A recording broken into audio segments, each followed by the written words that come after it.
In the small town of Asheville, North Carolina, there lived a young man named Alex, quiet, kind, and endlessly full of dreams that never seemed to leave the back of his mind. From the outside, his life looked ordinary. A small apartment above a hardware store, a steady job fixing air conditioners, and a circle of friends who always joked that he was too nice for his own good. But inside, Alex carried a secret heaviness, the weight of living a life that never felt like his own. Every day he woke up, not for himself, but for everyone else. For his parents, who expected stability. For his girlfriend, who wanted him to be more ambitious but never too bold.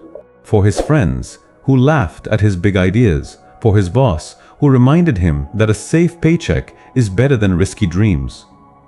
And so, Alex lived by everyone's expectations, everyone's but his own.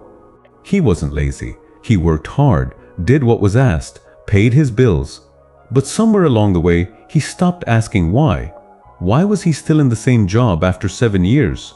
Why did he always say, maybe next year, when his dreams tried to speak?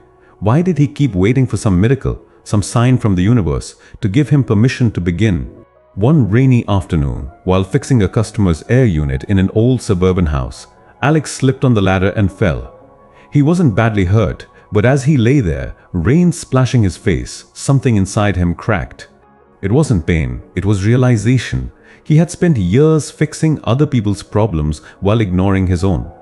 When he got home that evening, drenched and sore, he sat on his couch and whispered, "What am I doing with my life?" That question haunted him for days. Every morning it followed him like a shadow. At work, while driving, even while brushing his teeth. And then, one Sunday, he decided to get away. He packed a small backpack, took his old car, and drove into the Blue Ridge Mountains, a place he hadn't been since childhood. He didn't tell anyone where he was going. For once, he wanted silence. When he arrived at a small overlook, he stepped out and breathed deeply. The air was cool and clean. The mountains stretched endlessly, layered in shades of blue and gray. It was there he met Mr. Caleb, an older man sitting on a bench with a walking stick beside him, feeding a few birds from his hand. Alex nodded politely, and the man smiled back. "You look like a young man searching for something," he said. Alex chuckled nervously. "Maybe I am. I don't really know what I'm doing anymore." Caleb patted the bench beside him. "Sit, son. You got the look of someone waiting for life to give you permission to start living." They sat for a while in silence, watching the clouds move.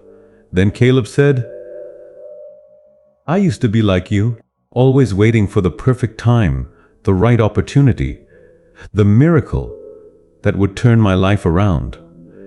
But miracles don't work that way. You've got to meet them halfway." Alex frowned. "What do you mean?" The old man smiled. "I mean, you've got to act, even when it's uncomfortable, even when no one believes in you. Life doesn't hand miracles to people who sit and wait. It gives them to those who stand up and work for them." Those words sank deep into Alex's chest. For the rest of the afternoon they talked. About purpose, about discipline, about how fear often hides behind excuses. Caleb told him he once dreamed of being an artist, but spent decades working in a job he hated because it was safe. It wasn't until he was 50 that he finally picked up a paintbrush again. "Don't be like me," he said softly. "Don't wait half your life to start living for yourself." As the sun began to set, Alex stood up to leave. "Thank you, Mr. Caleb," he said sincerely. The old man nodded. "Don't thank me yet. Go earn the life you want. The only real miracle is action." Driving home through winding mountain roads, Alex felt something shift inside him. For the first time in years, he wasn't waiting for someone else to decide his future. He decided that night that his life would change, not someday, but starting now. Over the next weeks, he began small. He woke an hour earlier every morning to work on something he had always wanted to start, his own heating and cooling service. He had the skills, but never the courage.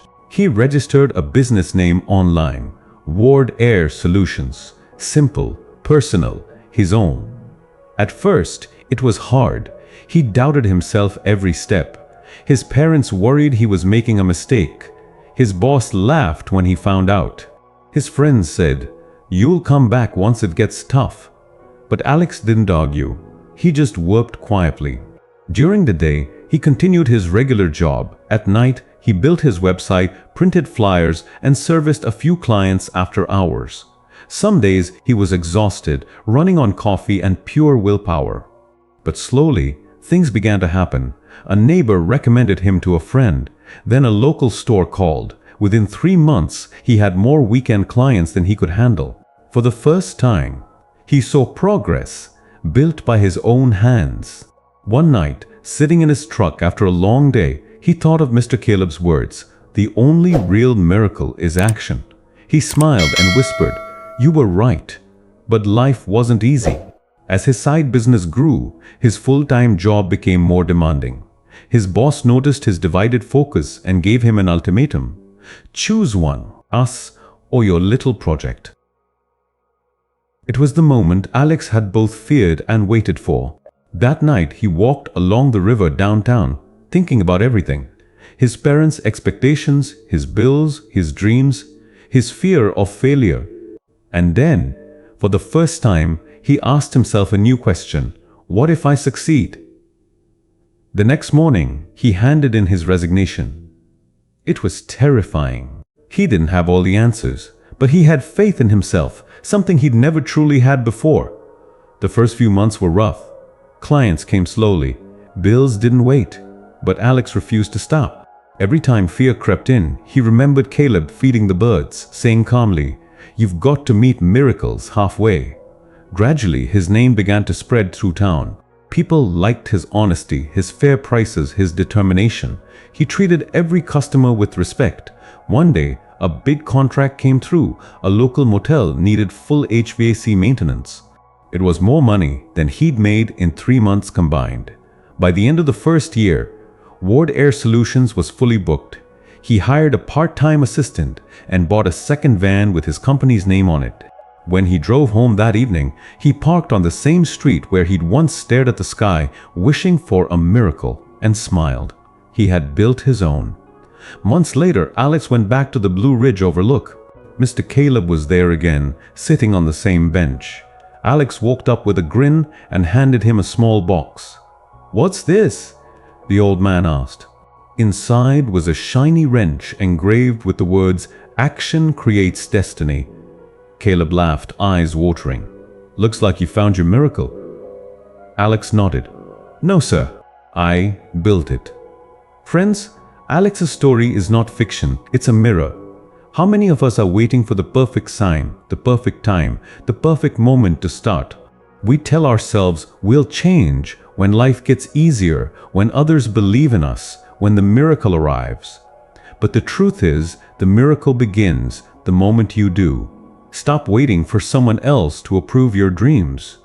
Stop living for others' expectations. Stop expecting destiny to knock at your door. Destiny is built, one choice, 1 hour, one action at a time. When you move, the universe moves with you. When you act, life responds. And when you refuse to give up, no obstacle can hold you back. So ask yourself tonight, are you living or are you just waiting? Because time doesn't wait. Neither should you. You don't need miracles. You are one. You just have to believe it enough to take the first step. And friends, if this story inspired you, don't forget to like, comment, share, and subscribe for more motivational stories.